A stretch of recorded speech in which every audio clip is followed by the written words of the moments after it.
What up, guys? ZenT here with Behemoth right around the corner. I thought I would do a little video on how I'm preparing.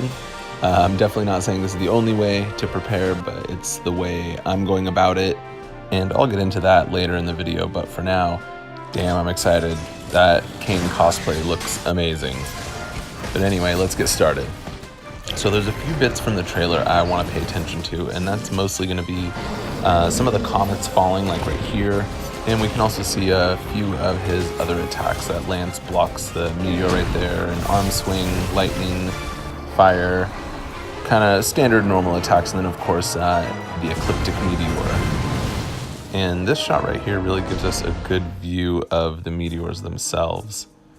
And it was when I was watching this and kind of thinking about the fight, obviously we know that you need to get behind the meteor or those comets in order to avoid ecliptic meteor, or it's basically an instant wipe.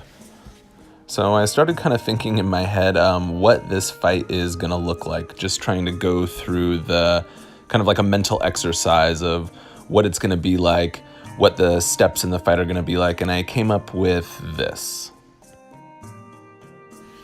So the first thing we're going to want to do is establish the aggro mechanic. So Lance is going to be hitting Behemoth in the head, drawing the aggro, and freeing up all the other weapons to just be pure DPS, so they can unleash their moves and not be bothered. The next important step is going to be protecting these comets that he calls down. So whoever's got the head is going to want to move Behemoth away, so that when he does ecliptic meteor, there's a place for everybody to hide.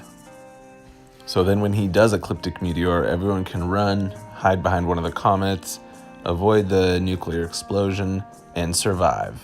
Failure to make it behind the meteor will result in death. Happy hunting. Yeah, so that's basically how I think the fight's gonna go. I'm just letting this animation run through one more time without any stops. But it seems like a pretty basic fight, especially if you've ever played an MMO before, and really even if you haven't, kind of just positioning the monster, a little bit of extra teamwork, and then getting behind those meteors. I don't think it's going to be that bad. The information's pretty much everywhere. So the next step is what skills, what build, set, whatever you want to call it, are we going to use to do this hunt? And this is a set that I'm going to use. So this is a little different from most of my sets because I'm playing it very safe.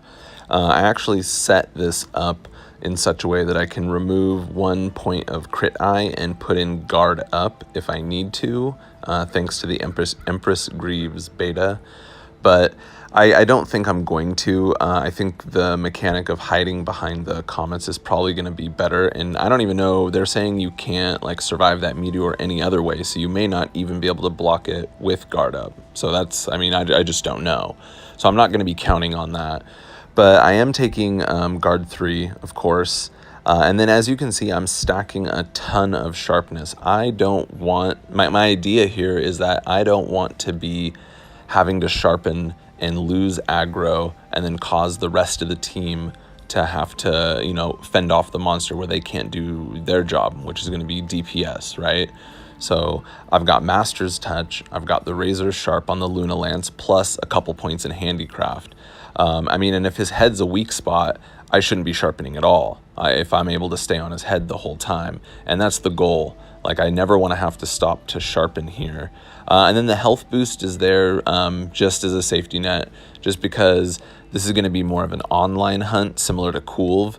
And, you know, when I'm playing solo, it's fine running with no survival skills or anything like that, survivability, health skills, because you're solo, so there's not really anybody depending on you.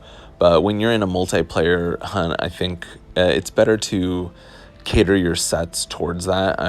You know, I wouldn't want to be the one to, especially since I'm planning on playing the kind of the lance or the tank role, I don't want to be the one to fuck up the fight, right?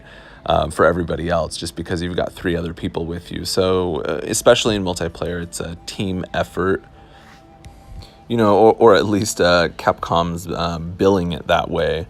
With Kulv Taroth, yeah, you can solo Kulv Taroth. I've done it, but it's not fun. And generally speaking, it takes a lot longer. So I'm imagining there's going to be people out there who can solo Behemoth. I mean, I might even try myself at some point just to do it once.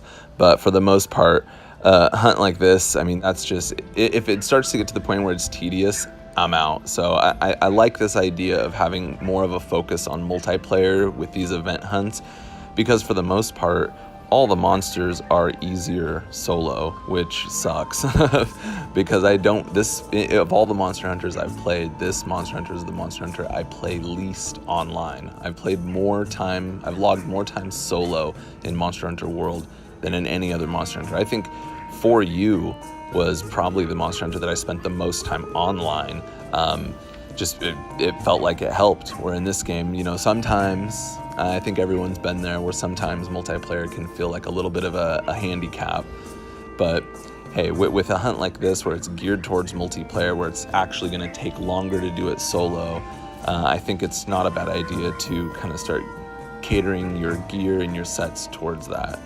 Yeah, and with that in mind, that's why I decided to stack so many sharpness skills.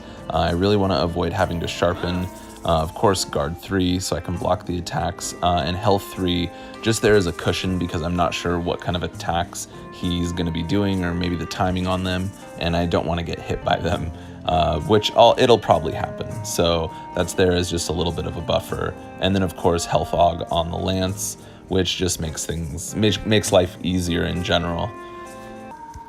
And that's going to wrap things up here. I'm super excited for Behemoth, super excited to get that Kain armor. I know it's like a Final Fantasy XIV armor, but in my opinion, it might as well just be a Kain cosplay.